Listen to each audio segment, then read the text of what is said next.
আজকে সারাদিনের মধ্যে তোদের এই সব ইট ভাঙতে হবে। সব ইট ভাঙতে না পারলে তোরা কিন্তু কোনো টাকা পাবি না, এই বলে দিলাম। দাদা, তুমি চিন্তা করো না, আজকে সব ইট ভাঙা হয়ে যাবে। হলেই ভালো, তোরা কাজ কর, আমি চললাম। কাজ শেষ হলে আমার বাড়িতে চলে আসিস টাকা নিতে। আচ্ছা ঠিক আছে দাদা। যে তো ইট ভাঙা শেষ, চলো এবার ইগল দাদার বাড়িতে গিয়ে টাকা নিয়ে আসি। হ্যাঁ হ্যাঁ চলো, আজকে ইগল দাদা মনে হয় আমাদের বাকি কাজের টাকাগুলো দিয়ে দিবে। দিলে তো ভালোই হতো, অন্তত পক্ষে ওই টাকা দিয়ে আমরা একটা ছোট্ট ব্যবসা করতে পারতাম। তখন আর আমাদের এত কষ্ট করে ইট ভাঙার কাজ করতে হবে না।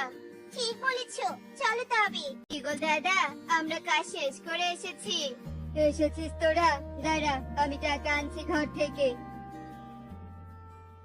দাদা, এখানে তো মাত্র 200 টাকা। এই 200 টাকা তো আমাদের কারোরই পারিশ্রমিক নয়, আমরা তো আরো অনেক টাকা পাই দাদা। অনেক মানে প্রায় 10,000 টাকা বাকি। ওগুলো টাকা দিয়ে দাও দাদা, ওই টাকাগুলো দিলে আমাদের খুব উপকার হতো। এই 200 টাকা তোদের আজকের কাজের পারিশ্রমিক, আর বাকি যে টাকার কথা তোরা আমাকে বলছিস, আমি তোদের সে টাকা দিতে পারবো না। দিবি না মানে? আমরা কষ্ট করে কাজ করেছি, আর তুমি আমাদের পারিশ্রমিক বাকি রেখে পরে দিবে বলতে বলতে আজ বলছো টাকা দিবে না। আমাদের সব টাকা দিয়ে দাও দাদা, আমাদের এভাবে ঠকিও না। বললাম না আমি আর টাকা দিব না। কাল থেকে তোরা নতুন করে কাজ করবি আর নতুন করে মজুরি পাবি। এবার এখান থেকে চলে যা। দাদা, আমরা গরিব জন্য তুমি আমাদের এভাবে ধোকা দিতে পারো না। তুমি আমাদের বাকি টাকাগুলো দিয়ে দাও, নয়তো আমরা তোমার নামে পুলিশে বিচার দিব। তোরা আমাকে হুমকি দিচ্ছিস? এত বড় সাহস তোদের? তোরা পুলিশ দিয়ে আমার কিছুই করতে পারবি না। তোরা আমার ক্ষমতা সম্পর্কে জানিস না। তোদেরকে আমি আর কাজেই রাখবো না, চলে যা। তুমি কি কাজে রাখবে না? আমরাই তোমার কোনো কাজ করব না। বনে কি কাজের অভাব নাকি? আমরা অন্য কাজ করব। এত বড় কথা, তোরা এই বনে যাতে আর কোনো কাজ করতে না পারিস সেই ব্যবস্থা আমি নিজে হাতে করব।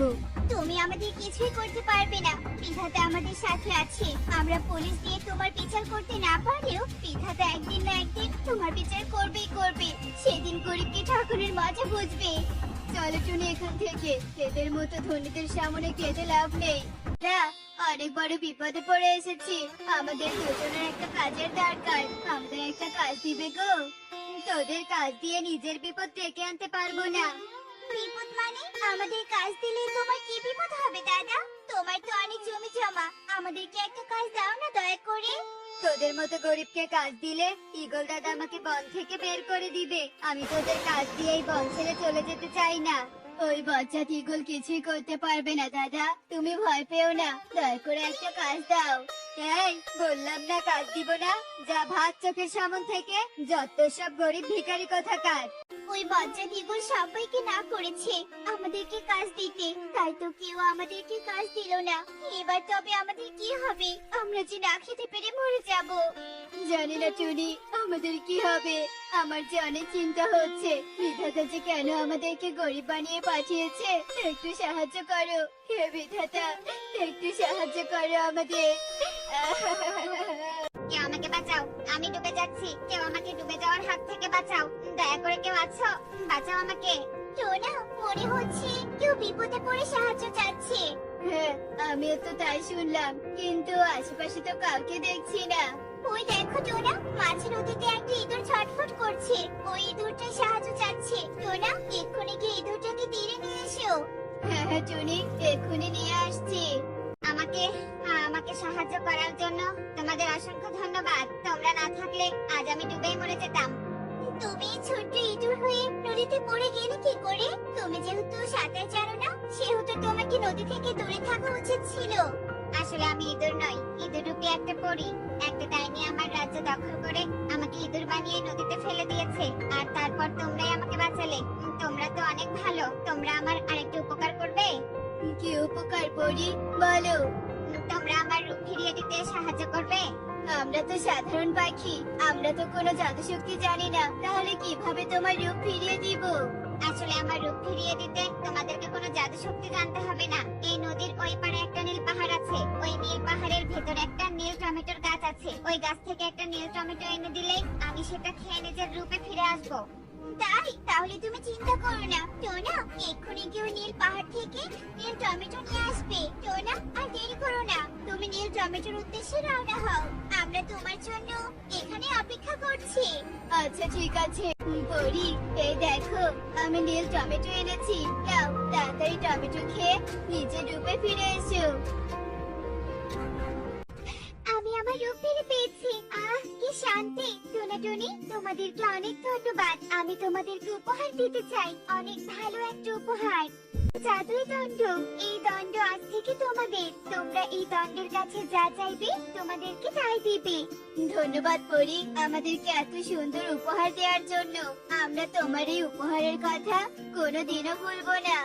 আমিও ভুলবো না। আমি মাঝে মাঝে তোমাদের সাথে দেখা করতে আসবো। তবে এখন চলি, ওই ডাইনিকে আমার আবার শাস্তি দিতে হবে।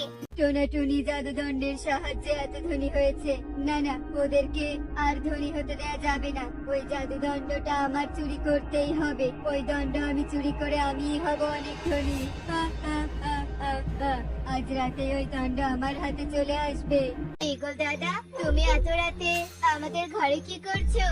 ইয়ে মানে না মানে নিশ্চয়ই চুরি করতে এসেছো, তাই না? হ্যাঁ হ্যাঁ, না না মানে আসলে কি চুরি করতে এসেছো? তোমার জন্য আমরা বনে কোনো কাজ পাইনি, তুমি আমাদের বাকি পারিশ্রমিকটাও দাওনি, তার উপর আবার আমাদের ঘরে চুরি করতে এসেছো। দাঁড়াও তোমাকে দেখাচ্ছি মজা।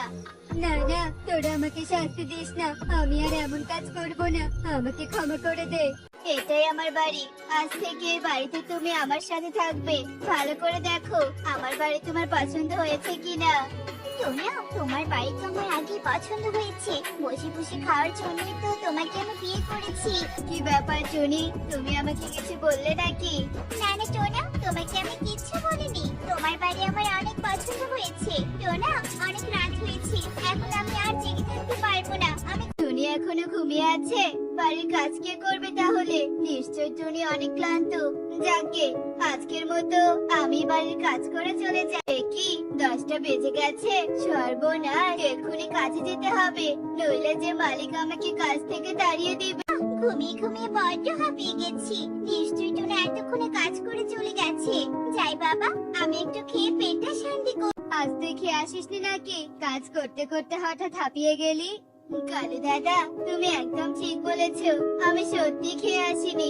আসলে নতুন বিয়ে করে না, তুই তো দেখি একদম ভালো স্বামী। তোকে যে বিয়ে করেছে সে সত্যি ভাগ্যবতী। টুনি এখনো ঘুমাচ্ছে? টুনি, টুনি, আয় টুনি, টুনি। না, এভাবে আমাকে ডাকছো কেন? কেন ডাকবো না শুনি? সেই সকালে দেখে গিয়েছি তুমি ঘুমাচ্ছ, এখনো ঘুমাচ্ছ। রান্না কে করবে বলো তো? আমার তো খুব খিদে পেয়েছে।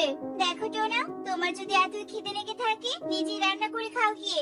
আমাকে একদম বিরক্ত করবে না। টুনি আজকেও ঘুমিয়ে আছে? আজ তো এই টুনির খবর খারাপ আছে। টুনি, আয় টুনি, টুনি। একে টোনা, এভাবে হানু নিয়ে কোথায় যাচ্ছো? সে কি, তোমাকে এত রাগান্বিত লাগছে কেন? বিয়ে করে আমার কপালটাই পড়েছে সুখী দিদি। টোনা, তুমি চিন্তা করো না। টুনি তোমার বাড়িতে নতুন এসেছে বলে হয়তো মানিয়ে নিতে সময় লাগছে। তুমি টুনির সাথে রাগারাগি করে একদম ঠিক করোনি। ঠিক বলেছে সুখী দিদি, আজ থেকে টুনির সাথে আমি আর রাগ করব না। এত জুতা এভাবে বের করেছো কেন? কি করবে এই জুতাগুলো দিয়ে? টোনা, বিয়ের পরে সব জুতো আমি পরেছি, এগুলো জুতো আমি আর পরবো না। আমার নতুন জুতা লাগবে। টোনা, তুমি আমাকে টাকা দাও। কি নতুন জুতা মানে? কি বিয়ে করে আমার বেশ ভালোই হয়েছে। কাজ করতে হয় না, যখন যা চাই তখনই তাই পাই। পুরো রাজকপাল আমার। ও মা, কি সুন্দর বাসের বাড়ি। এত সুন্দর বাড়ি থাকতে কিনা টোনা এমন একটা বাড়ি বানিয়েছে। আজই টোনাকে বলে আমি আমাদের খালপাড়ে বাসের ঘর বানিয়ে নিব। টুনি, তুমি কেন বুঝতে পারছো না? আমার এত টাকা নেই। তুমি যেহেতু এতই জেদ করছো, তোমাকে আমি খালপাড়ে বাসের ঘর বানিয়ে দিব। সেই ঘরে তুমি একাই থেকো। আচ্ছা ঠিক আছে টোনা, তুমি আমার জন্য শুধু ঘরটা বানিয়ে দিলেই হবে। আমি খালপাড়ে বাসের ঘরে থাকবো আর প্রকৃতি দেখবো। কে যে বিয়ে করেছি, যে কিনা এই ঘরটাই দেখলো, আমার কষ্টটা দেখলো না। এ কি, কে কে কে কে কে কে কে তুমি? ওরে, আমি ডাইনি রে ডাইনি, তবে খারাপ কোনো ডাইনি নই। আমি হচ্ছি সৎ ভালো ডাইনি, তোর বুক ফাটা কষ্ট দেখে প্রকট হলাম। এই খালপাড়ি যে আমার আদি বাসস্থান, কিন্তু তোরা তো কিসের কষ্ট, কিসের অভিমান বলতো শুনি? আমার বউ যেমনই অলস তেমনই অপবায়ী, আমার কষ্ট একদম বোঝে না। ওরে কাঁদছিস কেন? কেঁদে কোনো লাভ হবে না, তোর বউকে একটা শিক্ষা দিতে হবে। তুই কোনো চিন্তা করিস না, তোর বউ সহ আজ তুই খালপাড়ের বাসের ঘরেই ঘুমাবি, তারপর দেখবি আমি কি করি। ছাড়বো না, ছাড়বো না টুনি, তোকে আমি ছাড়বো না। তুই আমার বাসস্থানে ঘর বানিয়েছিস তাই না? তোকে আমি ছাড়বো না। ওরে বাবারে, টুনা টুনা ডাইনি, আমি কিছু করো না ডাইনি, আমি নই, টোনা এখানে ঘর বানিয়েছে। কি টোনা? ঠিক আছে, তাহলে টোনাকে আমি ছাড়বো না। এই টোনা, চল আমার সাথে। টুনি বাঁচাও, আমাকে বাঁচাও টুনি, আমাকে বাঁচাও। ডাইনি, না, তুমি টোনাকে ধরে নিয়ে যেও না। টোনা ছাড়া যে আমার আর কেউ নেই। আমার যে খুব খিদে পেয়েছে, আজ টোনা থাকলে আমাকে রান্না করে খাওয়াতো। কি আর করার, নিজের খাবার নিজেকে বানিয়ে খেতে পারছি না। এভাবে না খেয়ে থাকলে আমি মরে যাব।